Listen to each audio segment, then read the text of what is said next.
At the wedding venue, 300 guests were waiting for me to take the stage.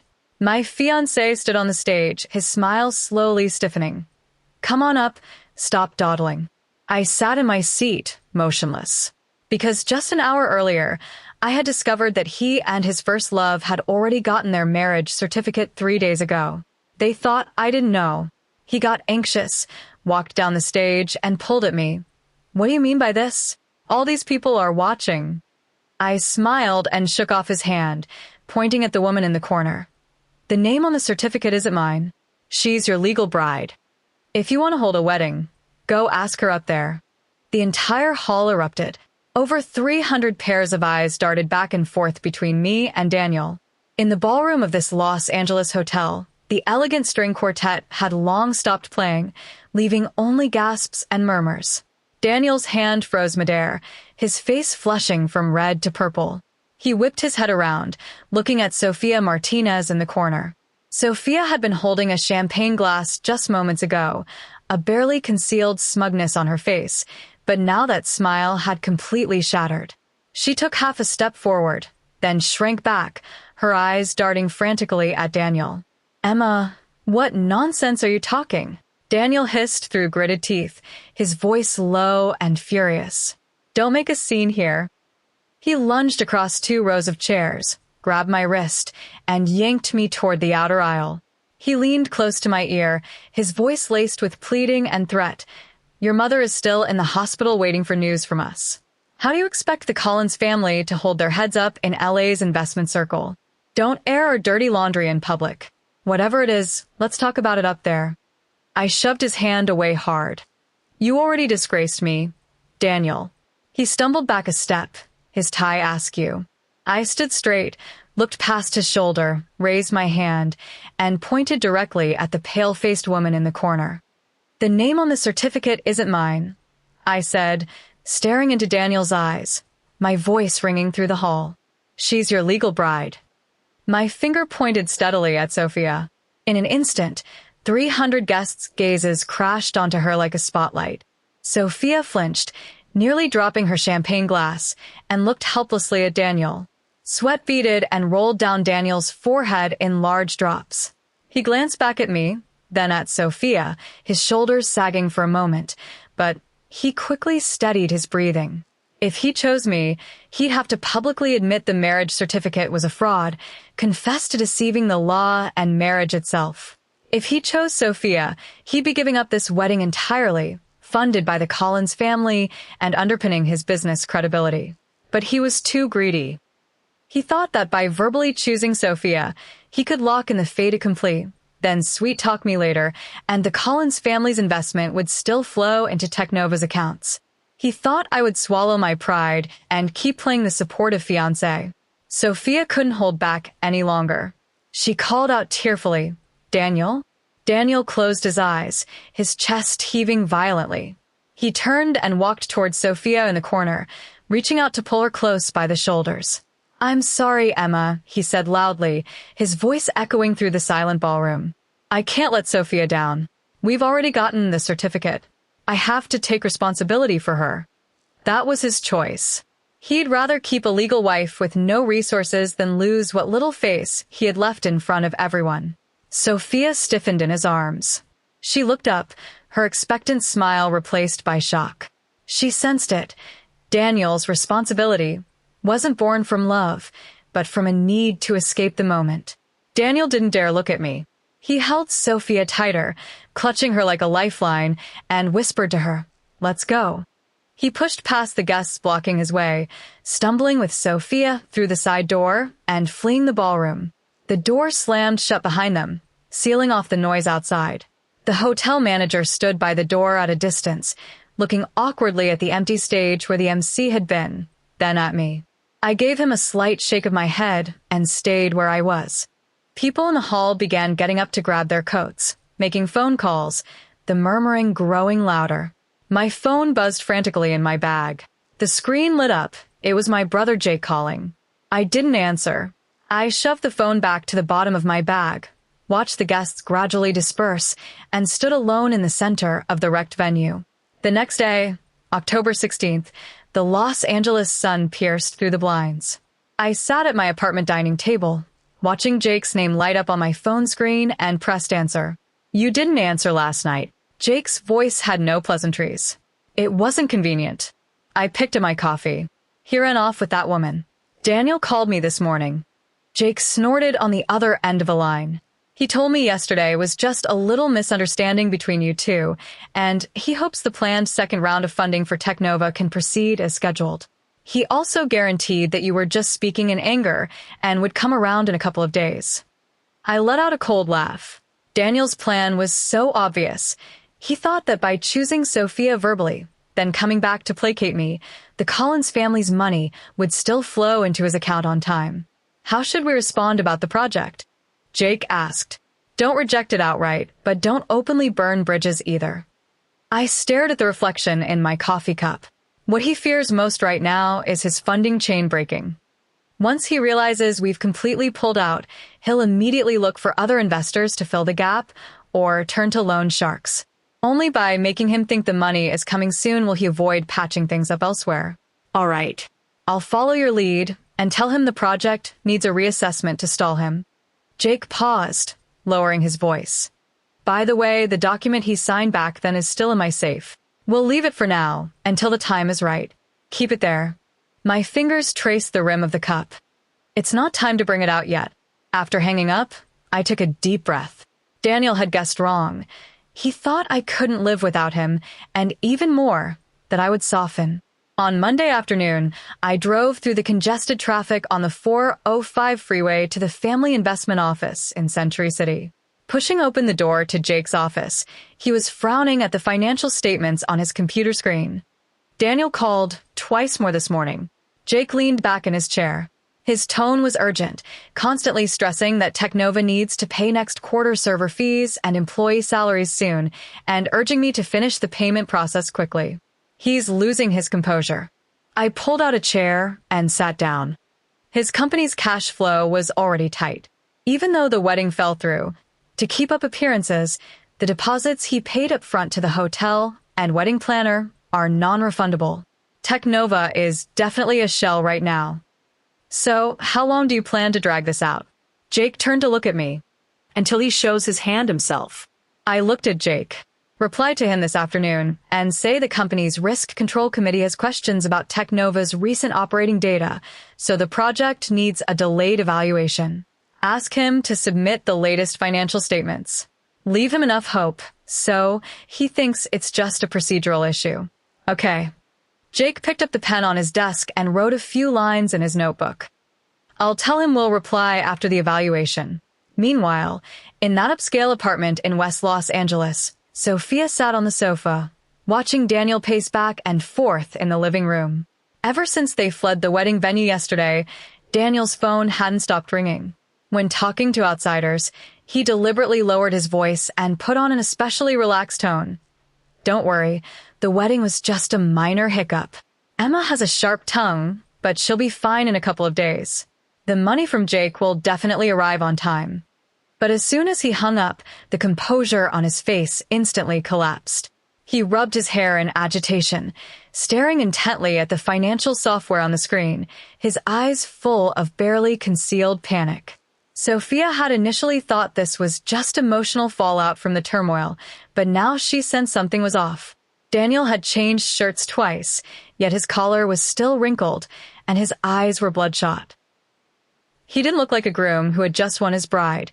He looked like a gambler about to be cornered by creditors. Whenever Sophia tried to get close, he immediately turned off his phone screen and averted his eyes. She recalled yesterday at the wedding, when Daniel unhesitatingly chose to take her away. At the time, she felt a flicker of gratitude, but now those feelings had all turned into question marks.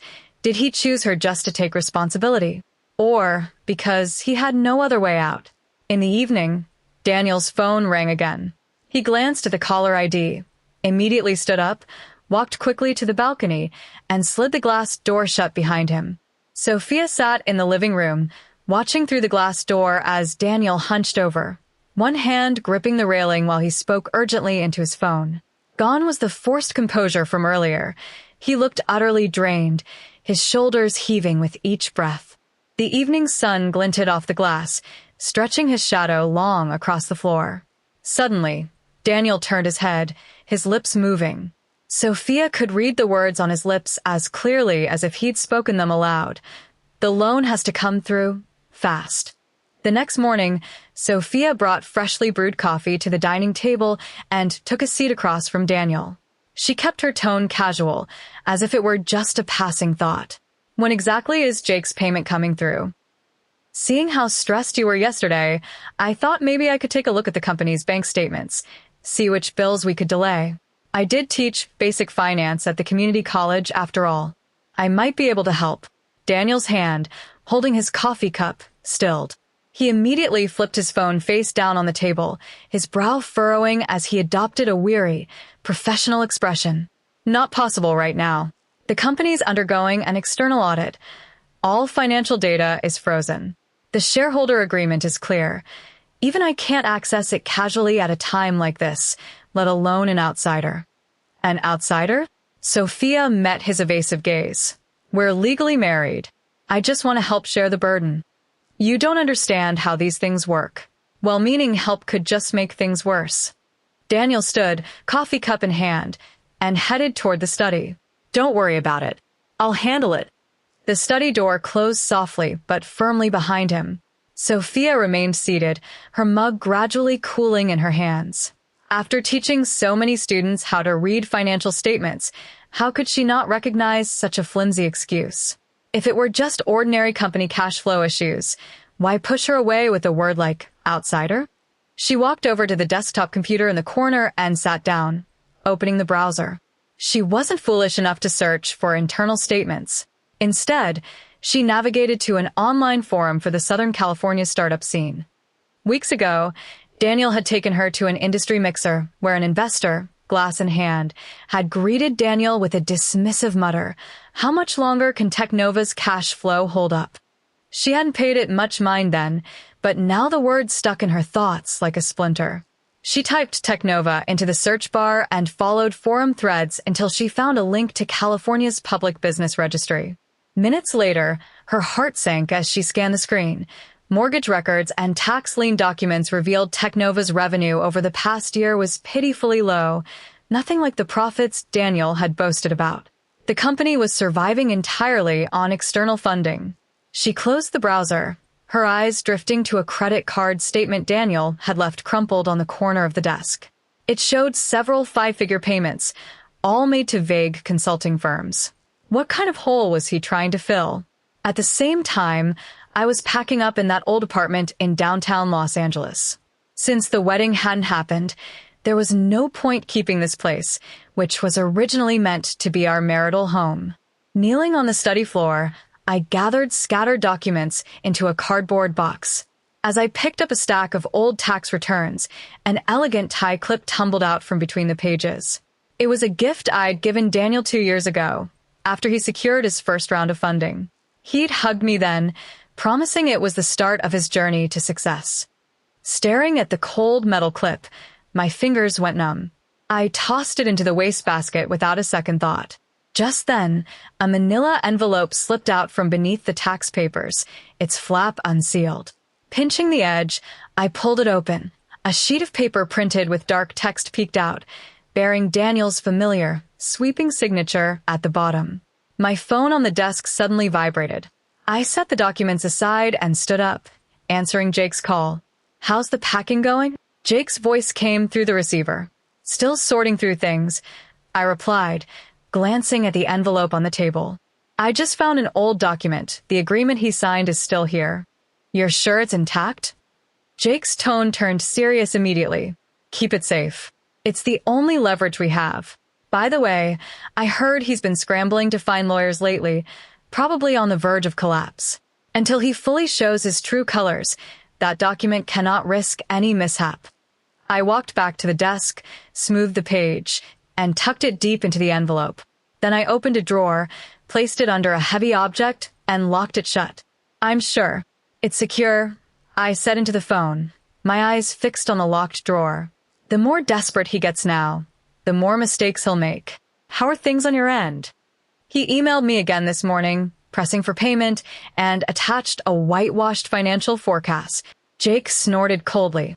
The growth rate is written as if it's skyrocketing. He must think we're fools. Don't reply. Let him keep guessing. After hanging up the phone, I looked around the empty room, and the last remnants of my old feelings for Daniel finally turned cold. That piece of paper was no longer a relic of past affection, but the weapon I would soon use to end it all. Meanwhile, in West Los Angeles, Sophia sat in front of her computer, staring blankly at the high payment records on her credit card statement. She unconsciously rubbed the edge of the paper with her fingers, her brow furrowed. Where had all this money gone? She wasn't sure yet, but she knew she could no longer pretend to be oblivious. The next afternoon, I called Daniel. He answered just before the call went to voicemail, the background noise chaotic, as if he were in a cafe somewhere in West Hollywood. "Emma, you're finally willing to talk to me." His voice carried a deliberately casual weariness. "I've been waiting for news from Jake about the Series B funding. I don't care about your funding." I interrupted, my tone steady. "I'm calling to give you a heads up. I have legal documents that will leave you no room for denial." The line went silent. A few seconds later, his previously relaxed tone turned guarded. "What documents?" "Emma, are you threatening me? We've already settled everything between us. There's nothing left unresolved." "You know exactly what I mean," I said, leaving him no room to maneuver. "Daniel, don't think you can play dumb and get away with it.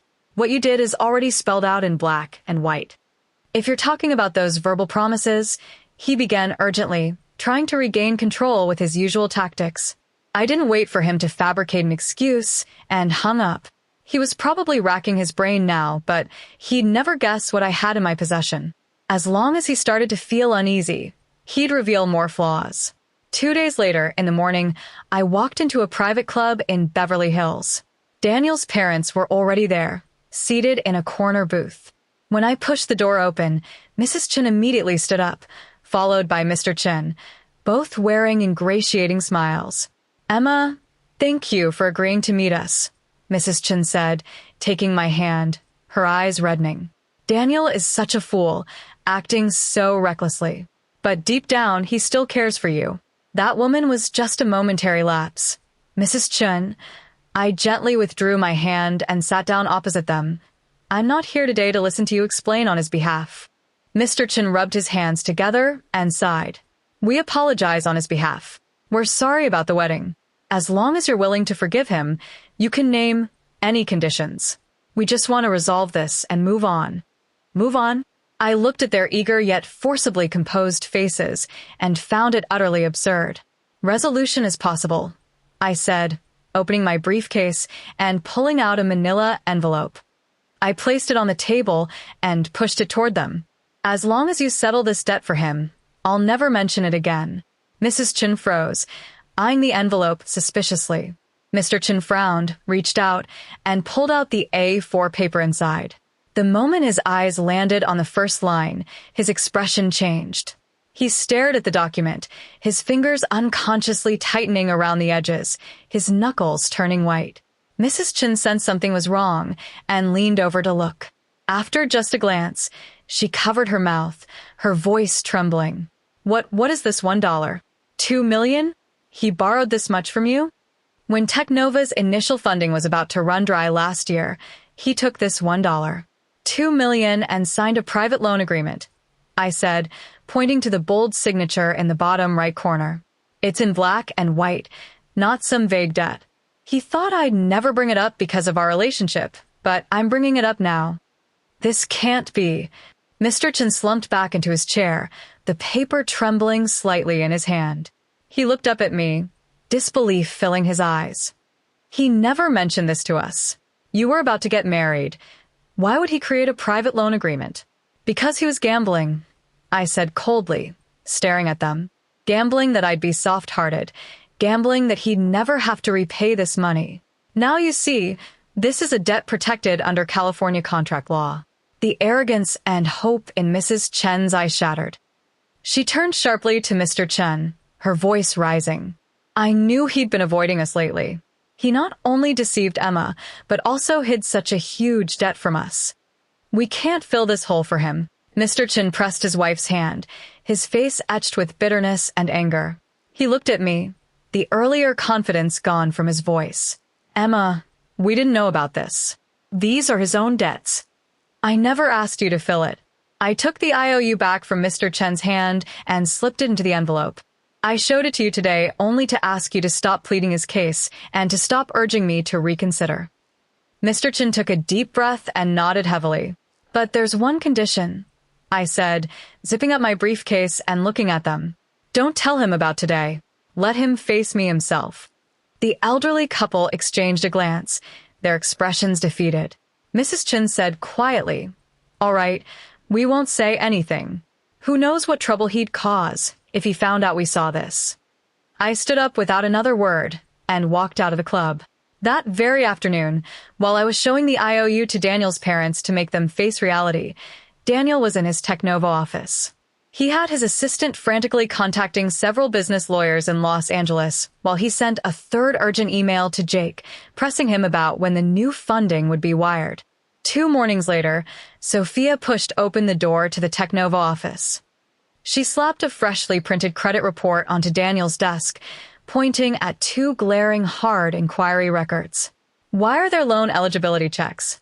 Who used my social security number to run these? Daniel's fingers paused over the keyboard. He looked up, his eyes quickly scanning the paper before he stood and walked around the desk toward her. He placed his hands on her shoulders, speaking a beat faster than usual. Listen, this was a compliance audit stress test for the SaaS system. Last month's payment gateway upgrade required a set of clean credit data to validate the interface. I used her information to run the test. You used my information for a test? Sophia stared into his eyes. Doesn't the company have its own test accounts? The credit profiles on test accounts are too artificial. They can't generate realistic latency data for real-world scenarios. Daniel took her hand, his thumb rubbing hard against the back of it, but his gaze drifted toward the monitor behind him. If I really wanted a loan, I'd just use the company's line of credit. Why would I touch yours? You're my wife. I would never put you at risk. Sophia watched the slight twitch at the corner of his eye and didn't press further. She lowered her gaze, slowly folded the credit report, and tucked it into her bag. Fine, I understand. Don't overthink it. Daniel wrapped an arm around her shoulders, visibly relieved. Once the funding comes through, everything will be fine. Sophia nodded, excused herself by saying she had a class to prepare for that afternoon, and walked out of the office. Downstairs at the street corner, a cold wind blew as she opened the passenger door and sat down. Earlier in the office, she had pressed the record button on her phone. Now, she had to lock this conversation down, making sure he couldn't backtrack on it as easily as he had erased his past promises. She pulled out her phone, opened the recording app, encrypted the file, and uploaded it to her private cloud. Then, she opened a browser and typed into the search bar, California Fair Credit Reporting Act Illegal Inquiry. That same afternoon, I received a call from Jake at home. We have a problem. Silicon Valley Express just published an article titled Collins Family Investment Firm Faces Funding Chain Rupture, Multiple Projects Poised for Withdrawal. It's being shared in several Los Angeles investor groups right now. I immediately opened my laptop. The article was written by a small-time journalist known for digging up startup scandals. It contained no solid financial data, relying entirely on sources familiar with the matter. But the comments section was exploding. Some were questioning the Collins family's credibility, while others snidely remarked, "No wonder Technova hasn't been able to raise funds lately. Their backers are crumbling." "It's Daniel," Jake said through gritted teeth over the phone. I checked. The anonymous source email for this article uses the same domain as the one that sent the PR puff piece for Technova last week. He's using his media connections to smear us. I stared at the rising share count on the screen. It was a vicious move. Daniel didn't need to prove we were out of money. He just needed to plant this seed of doubt in the Los Angeles investment circles. Any new project Jake tried to pitch would face heightened scrutiny, and Daniel could conveniently pin all the blame for Technova's failed fundraising on us. Notify legal to send a cease and desist letter to Silicon Valley Express demanding retraction and a public apology, I instructed Jake. Also, secure all publishing records, IP logs, and back-end routing data for that email domain. This is our ammunition for the counterattack. Understood. What about you? I'm staying out of the spotlight, I replied, staring at the screen. If I issue a rebuttal now, I'll just fall into the trap of defending myself. Let him keep digging his own grave. As soon as I hung up with Jake, my phone rang again. It was a partner from a fund we'd collaborated with twice before. Emma, I just saw that report. Are you really in trouble? His voice was probing. If there are liquidity issues, should we pause next month's joint investment? The report is false. We have no liquidity problems whatsoever. A legal notice will be sent to the editorial office within half an hour, I said calmly. The investment will proceed as planned. Of course, I hope it's false, but you know how it is. Once news like this spreads, people get nervous, he hedged.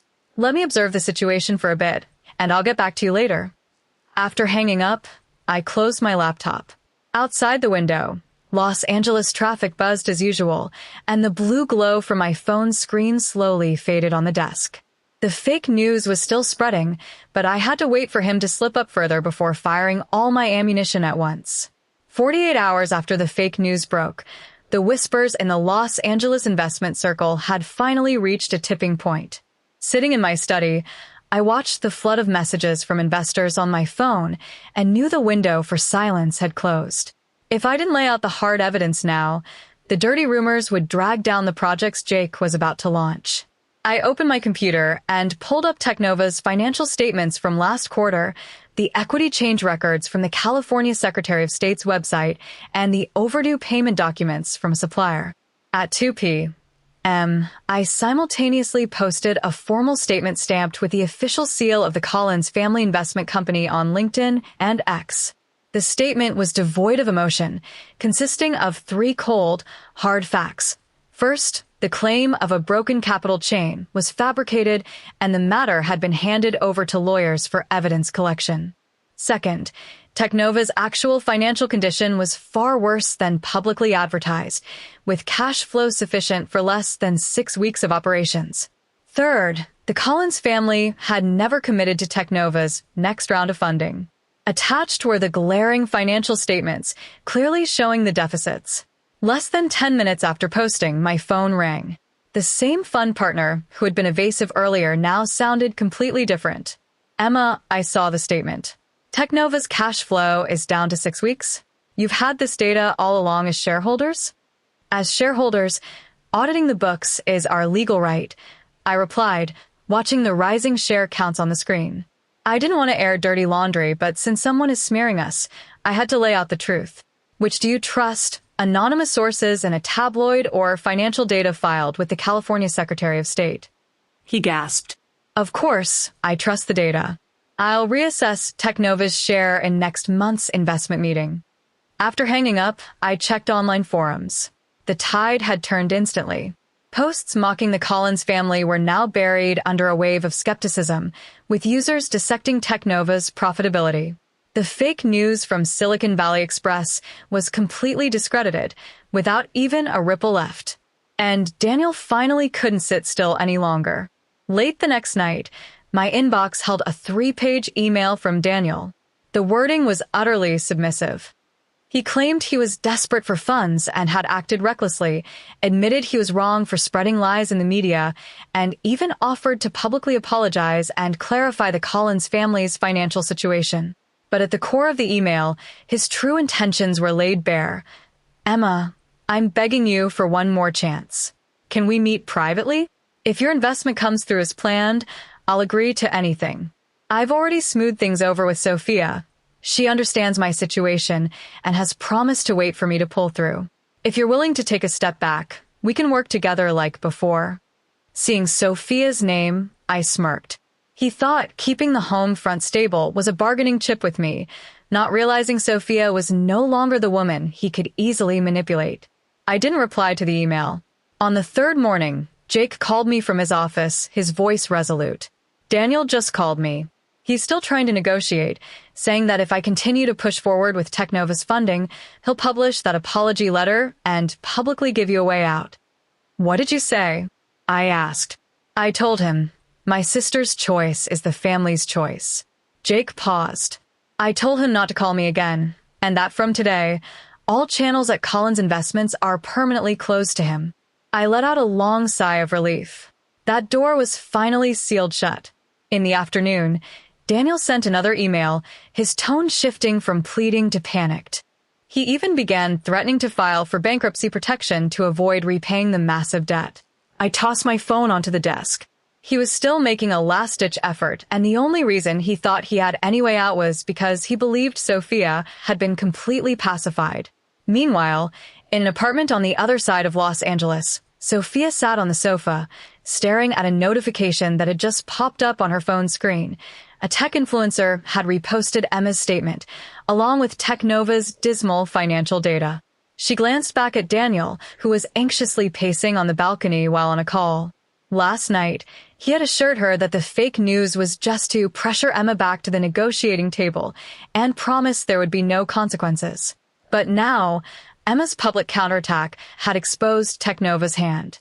The look of defeat on Daniel's face as he hung up the phone was a stark contrast to his confident, everything is under control tone from the night before. Silently, she turned off her screen, her fingers unconsciously brushing over the recording button on the edge of her phone. The phrase, Sophia understands, from that email felt like a thorn lodged in her heart. On Wednesday afternoon, I received a call from my father. His tone was graver than usual. Emma, I need to tell you something. Daniel called me again yesterday, begging me to lend him a personal bridge loan. I refused, but what he said afterward made me very uneasy. He told me, please do it for Sophia's sake. As my wife, she has agreed to use her name as a loan guarantor for me. We're in this together. My fingers tightened around the phone. How dare Daniel try something like this? I never agreed to any guarantee, my father said, his voice simmering with anger. I know your rules, so I didn't ask for Sophia's contact information, but I'm worried she might be dragged into this without even knowing. If you have a way, you should warn her. After hanging up, I quickly pieced together the logic in my mind. Daniel had tampered with credit card applications, and now he was trying to exploit his marital relationship to deceive elders and secure funds. He thought that by tying Sophia to a sinking ship, he could use her as a human shield to force us to back down. But he miscalculated one thing. Sophia was not a painless shield. I didn't have Sophia's contact information, but I knew this news had to reach her on her own to deliver the final blow. If she had already learned to record conversations, she certainly had the ability to uncover more. I placed my phone back on the desk and decided to wait a little longer. 2 days later, as evening fell, a light rain began to drizzle over Los Angeles. Jake came to my apartment with a crucial piece of news. I had someone keep an eye on Daniel's movements. He was frantically looking for a loan broker this afternoon, apparently because he tried to apply for a joint loan using Sophia's information and was flagged by Equifax's credit monitoring system. As the person involved, Sophia will definitely receive an alert email about the anomaly. I nodded, watching the rain streak down the window. What was coming had finally arrived. At the same time, in Daniel's apartment, Sophia had just returned home from her evening tutoring session at Los Angeles Community College. Soaked from the rain, she was about to head to the bathroom when her phone vibrated. It was an alert from Equifax. Your FICO credit score has dropped due to multiple recent hard inquiries.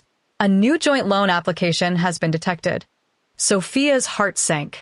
She rushed to the study, where Daniel's computer was still on, the screen glowing. On the desktop was an unsent email draft addressed to a loan broker with the subject line, regarding the progress of Ms. Martinez's joint loan application.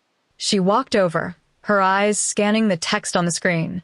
In the email, Daniel had listed her social security number, credit score, and even noted, spouse has given verbal consent, preliminary review can be submitted first.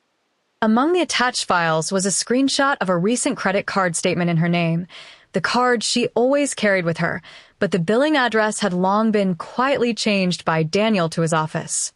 So, the so-called stress test was nothing more than him testing the waters with her credit.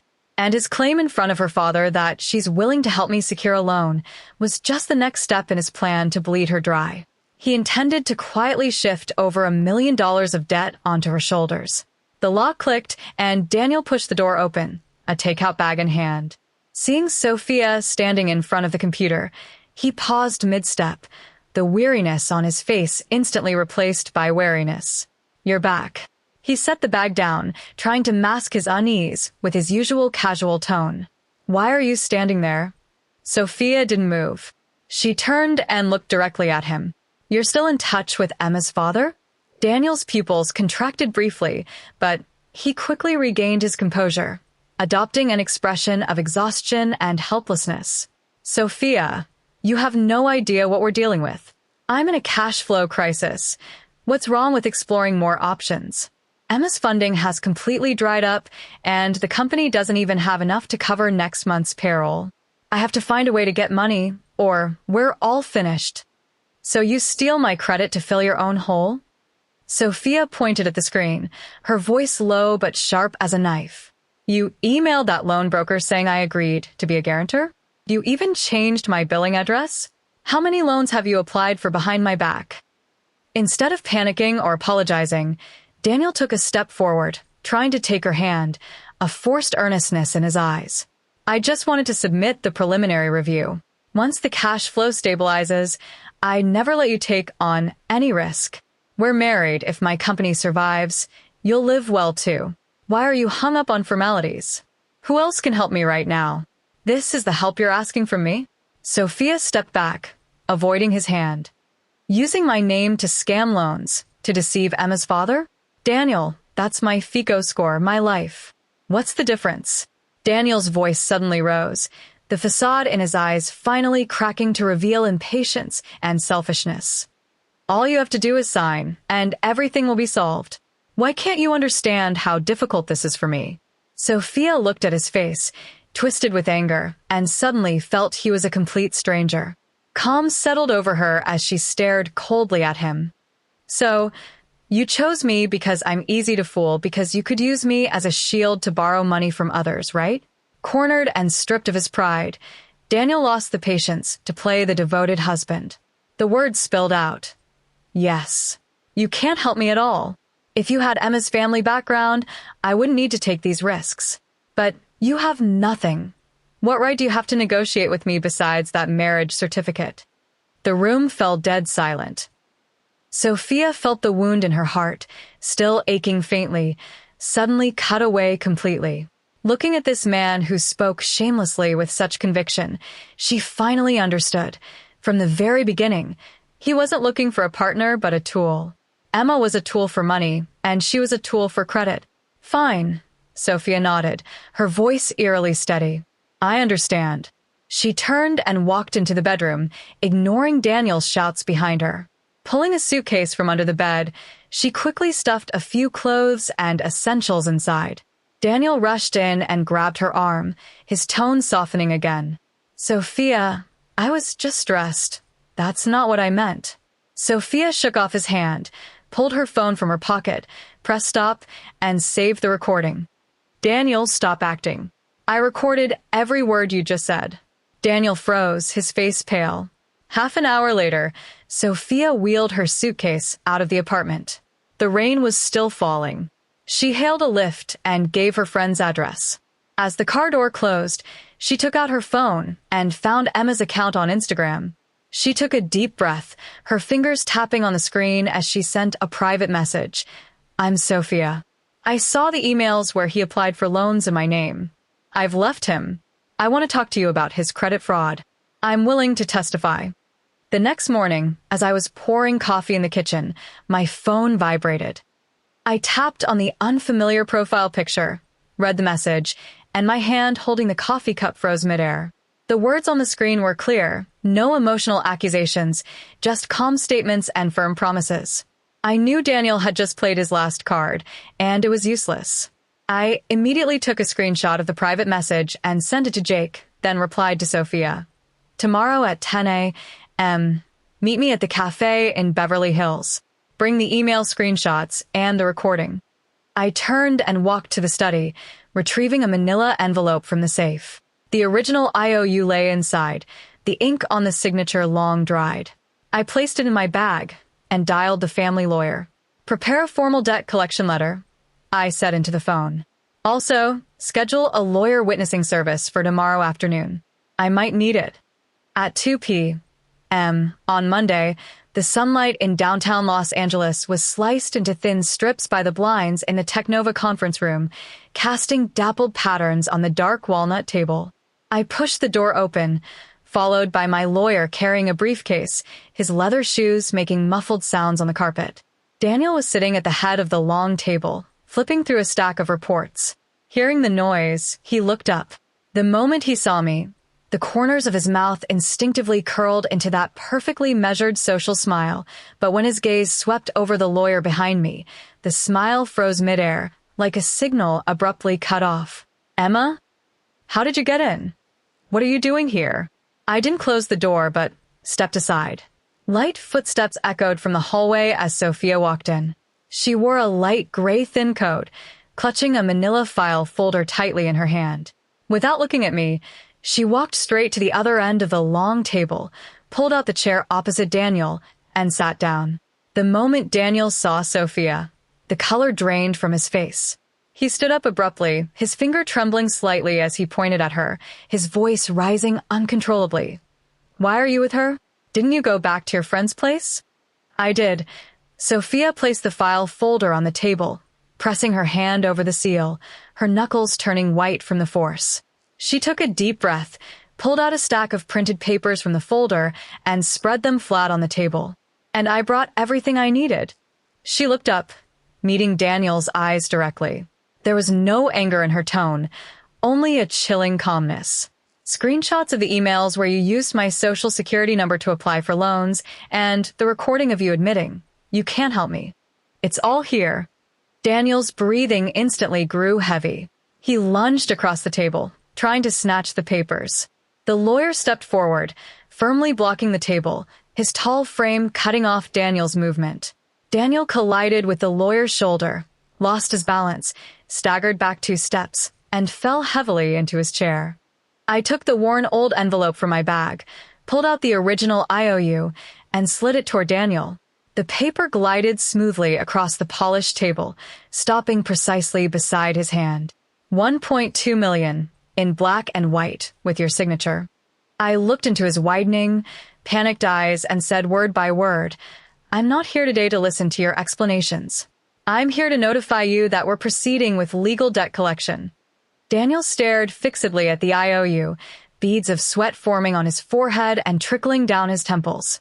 Suddenly, he skirted the table, trying to grab my wrist. The lawyer immediately extended an arm to block him. Daniel, thrown off balance by the unyielding barrier, stumbled, his legs giving way as he fell to his knees on the thick carpet. He grabbed the hem of my trench coat, looking up at me. His face, once always composed and in control, was now etched with desperation and pleading. "Emma, give me a week, just 1 week. Technova has a bridge loan coming in next week. I'll pay you back with interest then. Don't go through legal proceedings. If the company accounts get frozen, I'm finished. I still have company equity. I can mortgage my apartment." I looked down at him. This was the same face that, 3 weeks ago, had worn a stiff smile on the wedding stage, telling me, "Come up quickly, don't dawdle," asking me to consider the bigger picture. I slowly pulled the hem of my coat from his grasp, took a step back, and created distance. "Daniel, at the wedding that day, you chose her." My voice was clear and distinct in the quiet conference room. "You chose her. Now you have to bear the consequences yourself." Daniel knelt on the floor, trembling all over, his lips quivering. The excuses about funds and collateral were like jammed bullets, impossible to fire. The conference room door swung open again as Jake strode in. Without even glancing at Daniel kneeling on the floor, he walked straight to the table and slapped a formal document next to the IOU. "I don't need to hear what assets you have for collateral." Jake's voice was as cold as ice shards in a Los Angeles winter. "The documents are already in effect. I've just notified the other 2 partners of the company. The Collins family's investment is being fully withdrawn as of today. I've also called several co-investment institutions. They've received Technova's real financial data. Your funding chain is broken. Those words drained the last ounce of strength from Daniel. He slumped onto the carpet, his eyes hollow as he stared at the IOU on the table, too exhausted to even beg for mercy. Sophia stood up, gathered the evidence from the table into her bag, and walked over to me. She never looked at Daniel again. Sophia and I walked out of the conference room together. Outside the glass walls, the once busy Technova employees had stopped working, whispering and glancing toward the conference room. The muffled murmurs rose and fell like waves. At the end of the hallway, I pressed the elevator button. The metal doors reflected the silhouettes of Sophia and me standing side by side. 3 days later, the 14th floor of that downtown Los Angeles office building had completely changed. Technova's glass door was shut tight, a property management lock secured on the handle, and an eviction notice pasted on the door. Through the floor-to-ceiling glass, the once crowded workspace was now empty, desks and chairs all removed, leaving only a few severed network cables and crumpled scraps of paper on the floor. In the corner, Daniel crouched, packing cardboard boxes, documents scattered everywhere. He had been permitted by the property management to retrieve his personal belongings. He wore what was once his most respectable tailored suit, but now his collar was undone, his hair disheveled. As he bent down to pick something up, his knee hit the empty metal leg of a desk, and he staggered, barely catching himself with one hand on the bare floor. I stood in the hallway, watching him through the glass. He didn't look up, just stared intently at a piece of paper on the floor, as if confirming it was truly all he had left. I didn't knock. Instead, I turned and stepped into the elevator. That same afternoon, outside the Los Angeles family court, a cold wind swept up a few fallen leaves. Sophia walked out through the revolving door, her lawyer beside her holding a stamped receipt. Standing on the steps, she tightened the collar of her trench coat and took a deep breath of the chilly air. She pulled out her phone from her bag and sent me a brief text. The documents have been submitted. I looked at the words on the screen and replied with a simple, "Okay." Without hesitation or a backward glance at the courthouse doors, she walked straight to the bus stop on the corner. She had never taken a single cent from Daniel, and now she was walking away cleaner and more decisively than anyone. The legal bond between them had finally been severed by her own hands. In the evening, I returned to the family office. The front desk stopped me, saying there was a visitor waiting in the conference room. Pushing the door open, I found Daniel's parents sitting at the long table, both looking haggard. Mrs. Chen's eyes were red as she stood up and grabbed my arm. "Emma, please show mercy and give Daniel a way out. He's lost his company. His wife is divorcing him. He can't take any more." Mr. Chen sighed beside her, his hands clasped on the table. "We'll do whatever it takes to repay that debt, even if we have to sell everything. Just please, don't push him any further. Let him have a chance to start over." I gently removed Mrs. Chen's hand and pulled out a chair to sit down. "Uncle, Auntie," I said, sliding a Technova liquidation report toward them. 3 days ago in that conference room, I gave him a chance. But he couldn't even face how much he owed, only thinking of how to talk his way out of it.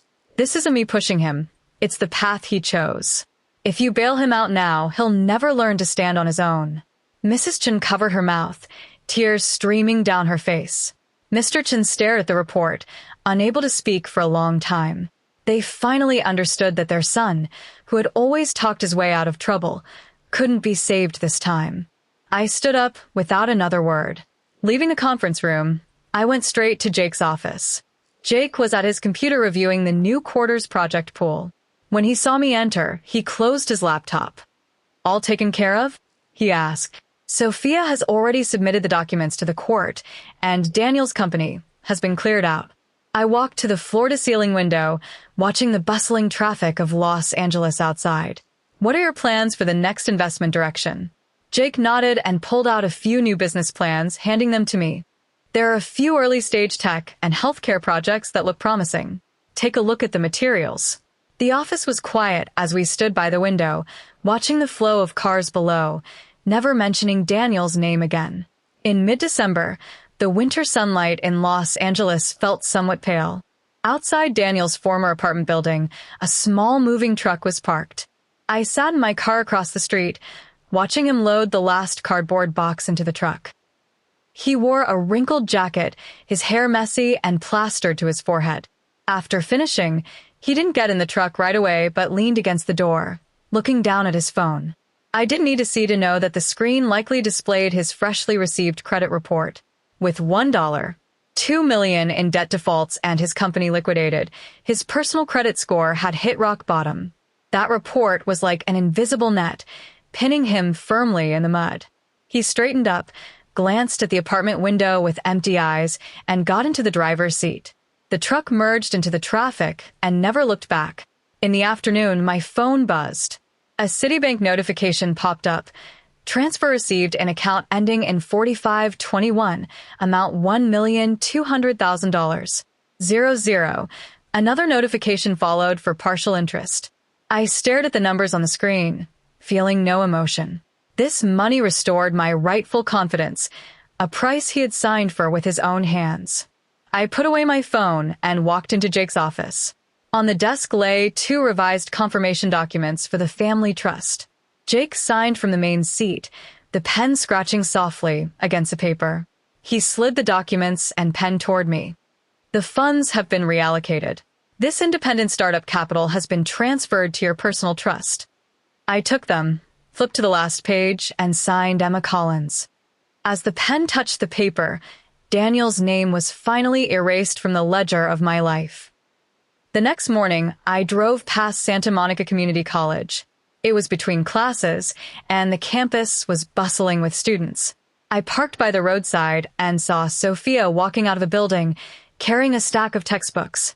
She wore a simple beige trench coat, her hair neatly tied back, walking briskly. A female classmate approached her to talk, and she stopped, listening with a slight smile.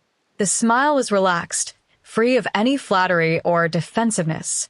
She no longer checked her phone frequently or frowned while deciphering someone's lies. She turned and walked toward another building, her back slender but standing tall. She had finally reclaimed her name, no longer needing to act as a credit guarantor for anyone or hide in someone's shadow, calculating her sense of security. I watched her disappear into the crowd, shifted into gear, and drove back onto the main road. On Monday morning, the sky over Los Angeles was clear and bright. I pushed open the door to my new office, located in a Westwood office building. It wasn't large, but the natural light was excellent. Inside, there was only a desk, a chair, and a laptop. No unnecessary decorations. I walked to the desk, set down my bag, and pressed the power button on the laptop. The screen lit up, and I opened a new document, the cursor blinking in the blank space. I typed a few lines outlining the core points of a project plan, my fingers tapping steadily and confidently on the keyboard. Sunlight streamed through the floor-to-ceiling window, casting long shadows across the desk. Leaning back in my chair, I watched the framework take shape on the screen and allowed myself a slight smile. I picked up the phone on the desk, pressed a shortcut key, and a crisp voice echoed in the quiet office. "Collins Investments, this is Emma."